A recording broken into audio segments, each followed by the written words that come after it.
भगवान तर खाली मान घालतात. काही ना काही बघितलं आणि बोलवांना सांगितलं धनी देवाने खाली मान का घातली. त्यावेळेला बोलवा सांगतात पण काही मलाही काय समजत नाही खाली मान देवाने का घातली.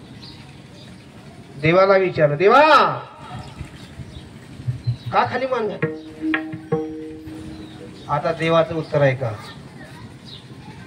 देव म्हणतात बोलवा तुमची एवढी सेवा झाली माझ्याकडे इतकी सेवा झाली इतका सेवा झाली त्या सेवेतून उतराय होण्याकरता काय द्यावं ही मला समजत नाही.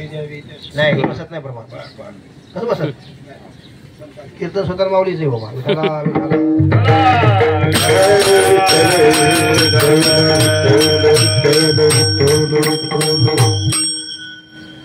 काय समजेनाच काय देवाचे. आता प्रमाण सांगतो देवा विच्छिर